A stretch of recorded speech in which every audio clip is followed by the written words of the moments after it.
ওরা যে নিরাপদ আছে ওটা জানতে পারলে হইব। যদি পরকীয়া করেও যায় থাকে আমার কোনো দাবি নাই, কিন্তু আমার ছেলে কোথায় আছে ওইটা জানতে চাই।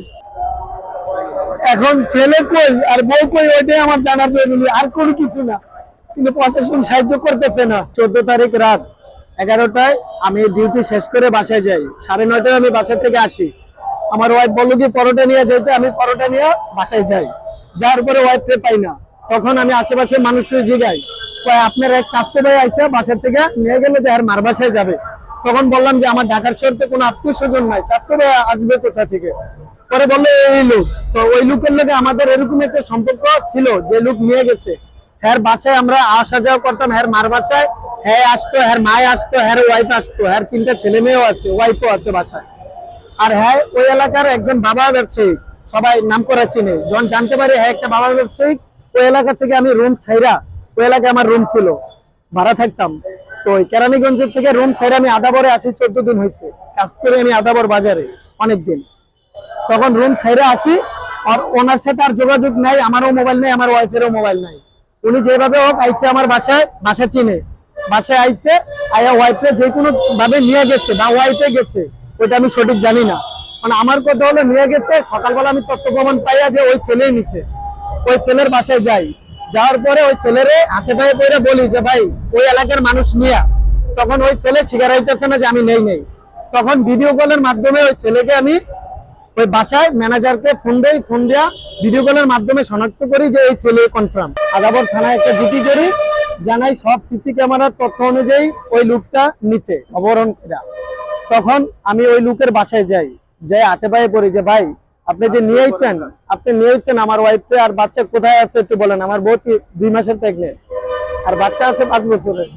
কিন্তু ওই লোক বলে না, আমি যাই নাই। তারপরে আমার থানা থেকে এসআই মনির আদাবর থানা থেকে যায়, যে বাসা থেকে ঘটনা হয়েছে আদাবর। তখন বাসায় যায় সব ক্যামেরা মানে সব তথ্য অনুযায়ী সব প্রমাণ পায় যে ওই লোককে নিচ্ছে।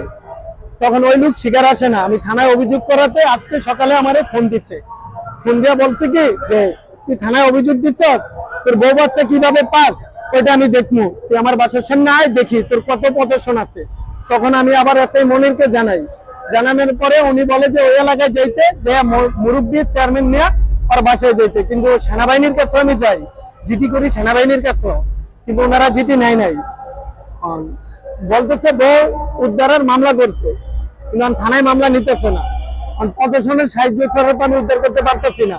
এলাকা আমি মিডিয়ার সাহায্যের জন্য এই জায়গায় আসি। তো ওর কাছে আছে, ওই লুকিয়ে রেখেছে, এটা কনফার্ম 100%। না ওইটা আমি সঠিক জানি না, কারণ ওইটা জানার জন্য আমি প্রশাসনের সাহায্য চাইছি, কিন্তু প্রশাসন আমার সাহায্য করতেছে না। কিন্তু অপকার হয় আমাকে একটু আগে ফোন দিচ্ছে, যে মোবাইলে আছে নাম্বার ব্ল্যাক লিস্টে বলা রয়েছে, কিন্তু উনি ফোন দিয়া হুমকি দিতেছে যে বউ বাচ্চা কিভাবে পাস আমি দেখবো। ওই এলাকার মানুষ সবাই জানে যে উনি নিচ্ছে, কিন্তু কেউ সাহায্য করার লেগে আইতেছে না। এখন আমি কি করবো, মানে কার কাছে যাবো, কোনো ইয়া পাইতেছি না। এখন মিডিয়া ছাড়া আর আমার কোনো ই নাই, মিডিয়া ছাড়া সাহায্য করার মতন কেউ নাই। সবাই বলে যে আবেগে চলে না, আবেগ দিয়ে বলে হইব না, আবেগের জায়গায় কি লাগবে ওইটা তো আমার নাই। এলাকায় কারণ সাহায্য পাই না। মিডিয়া ভাইয়েরা সাহায্য করে একটু আমি ফিরা পাই। আমার কথা হলো ওরা যে নিরাপদ আছে ওটা জানতে পারলে হইব। যদি পরকীয়া করেও যায় থাকে আমার কোনো দাবি নাই, কিন্তু আমার ছেলে কোথায় আছে ওইটা জানতে চাই। এখন ছেলে কই আর বউ কই ওইটাই আমার জানার জরুরি, আর কোনো কিছু না। কিন্তু প্রশাসন সাহায্য করতেছে না। এখন আমি কি করবো? ওই যে বাসার ক্যামেরার ভিডিও পাইছে, প্রশাসন ভিডিও পাইছে, 8-10 জন সাক্ষী আছে, মহিলারা যারা দেখছে ছেলে আইসা নিচে। আমি ওই ছেলের বাসায় যে ভিডিও কল দিয়া মহিলাদেরকে আর ম্যানেজারকে দেখাই যে এই ছেলেটা আসছে। সবাই বলছে হ্যাঁ ওই যে ওই নিচে, কিন্তু ওই স্বীকার হইতেছে না যে ওই নিচে।